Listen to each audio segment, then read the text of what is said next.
Bonjour, c'est Mathieu. Alors, on m'a demandé de vous aider à découvrir qu'est-ce que c'est Team parce que puisqu'on travaille chacun de notre côté, on a besoin d'un moyen de communiquer et Office 365 contient un outil extraordinaire, Teams. Teams est disponible en trois versions, c'est-à-dire la version lourde, la version web et la version mobile. On va s'arrêter ici dans cette présentation à la version lourde. Qu'est-ce que c'est une version lourde? C'est la version qui est installée dans votre ordinateur directement. Les autres versions, j'en parle pas tout de suite, mais vous comprendrez après avoir vu qu'est-ce qu'on peut faire avec ça, que bon, c'est transférable pour les autres versions. J'ai mis ici un petit plan de la présentation. Donc, on va regarder comment lancer Teams, comment effectuer le clavardage, ajouter une pièce jointe, consulter ou changer son statut, faire un appel visioconférence ou une visio tout simplement, pas nécessairement une conférence, quoique oui, on pourrait le faire aussi. Partager l'écran, ajouter un participant et finalement consulter les notifications. Et qu'est-ce qui se passe lorsqu'on ferme Teams? Je mets ça à côté. Je vais le consulter au long de la présentation pour être sûr que j'ai rien oublié. Donc, premièrement, lancer Teams. À partir de la barre de lancement ou du menu Windows, on peut taper son nom directement. Sachez que pour interagir avec Teams, vous devez absolument l'avoir lancé. Parce qu'il n'est pas ouvert automatiquement à l'ouverture de votre ordinateur. Donc, c'est à vous de le lancer. Il faut toujours y penser. OK? Qu'est-ce qu'on retrouve ici? Le compte Microsoft associé, votre compte de courrier électronique, bien sûr, et on fait connexion.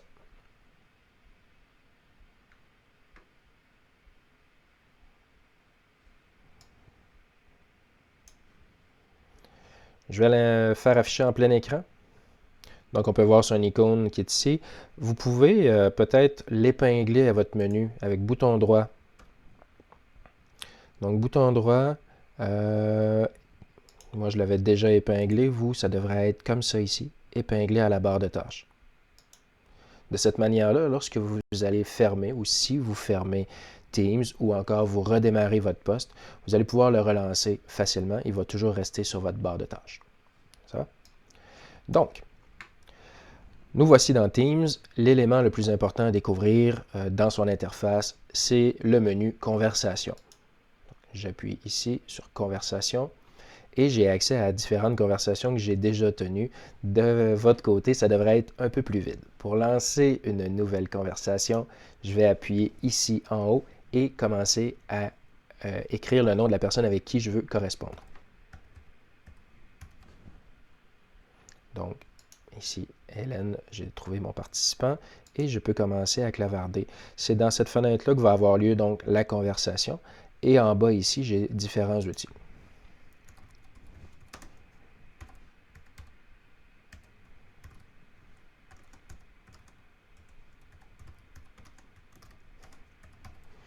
Donc, j'envoie un message à Hélène en lui disant de ne pas répondre parce que c'est juste dans le cadre de ma vidéo.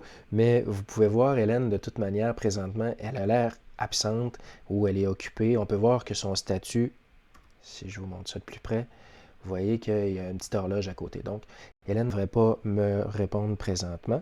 Et si jamais elle me répondait ou elle prenait mon message, je verrais l'icône tout juste ici.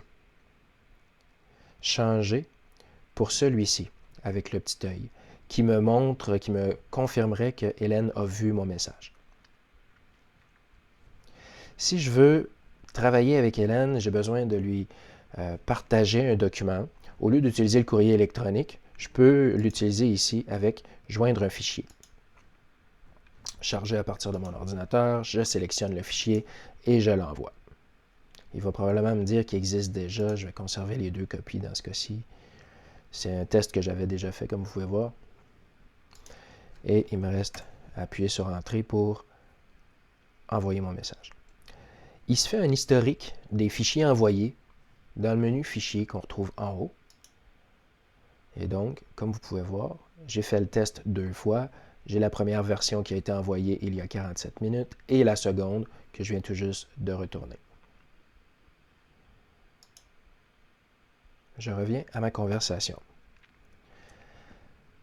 Si je désire parler de vive voix avec Hélène, je pourrais lancer donc un appel audio grâce au petit téléphone qu'on retrouve en haut.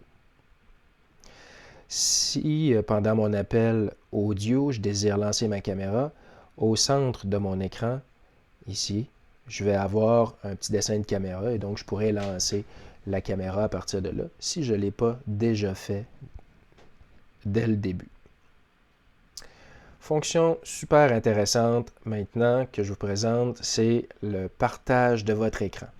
Pour obtenir de l'aide à distance et facilement en ce moment d'isolement, vous pourrez donc aller sur cette icône.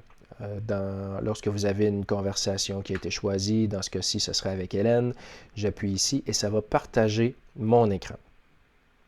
Donc, la personne qui va être à l'autre bout va pouvoir vous assister, va voir votre curseur bouger, et là, c'est ça, on ne donne pas le contrôle de notre ordinateur à l'autre personne, mais on lui affiche simplement ce qu'il y a dans l'écran. Si je continue mon exemple, Hélène et moi, on travaille et j'aurais besoin d'un nouveau collaborateur, j'ai besoin d'avoir quelqu'un d'autre dans mon équipe, je vais lui demander son opinion, peu importe. Je vais ajouter cette personne-là à une nouvelle conversation. Vous allez voir, je vais faire l'ajout ici de David. Je pourrais ajouter d'autres personnes. Si j'ai Samuel, exemple, je peux ajouter son nom par la suite. On va le laisser en dehors de ça pour l'instant. Et on ajoute donc la personne à la conversation. Qu'est-ce qui vient de se passer? Ben, j'attire votre attention ici à gauche. J'ai une nouvelle conversation qui contient Hélène et David et les nouveaux fichiers. Donc, dans cette conversation-là, on peut glisser donc d'autres fichiers. C'est indépendant de ma conversation originale que j'avais avec Hélène, qu'on retrouve ici. Et donc, maintenant, j'ai une conversation de groupe. Je peux encore ajouter du monde à cette conversation-là. Et donc, envoyer les messages comme ceci. On voit que le statut a changé. Hélène a probablement pris mon message. On va aller voir juste. Ben oui, elle vient juste de consulter mon message. On voit qu'il y a un petit œil qui est apparu à côté de ça. Donc, ça fait le tour des fonctionnalités que je voulais vous montrer ici. Donc, je revise mon plan, lancer Team, le clavardage, les pièces jointes, le statut, la visio, le partage d'écran et ajouter un participant. Pour ce qui est des notifications, c'est peut-être le dernier point ou l'avant-dernier point que je voulais vous montrer. Si Hélène me répond, je vais voir ici que ça va apparaître en gras. Et il y aura également un petit point rouge sur conversation pour attirer mon attention. Il y a également un signal audio que je vais entendre. Voilà. Ça fait le tour des fonctions principales de Teams. Il y a plein d'autres choses à découvrir, mais pour l'instant, on va se contenter de ça. C'est Teams 101.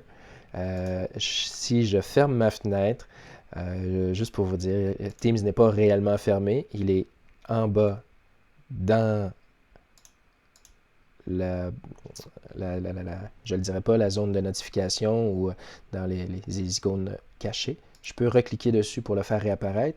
Si jamais je redémarre mon ordinateur, donc il ne sera pas là, prenez-en bien note. Dans ce cas-ci, là, je viens de le fermer complètement. Alors, n'oubliez pas, lorsque vous ouvrez votre ordinateur ou vous ouvrez votre session, de vous assurer que Teams est lancé si vous voulez obtenir de la correspondance via cet outil. Étant donné que je l'ai déjà configuré tout à l'heure, j'ai rentré avec mon nom d'utilisateur de la commission scolaire.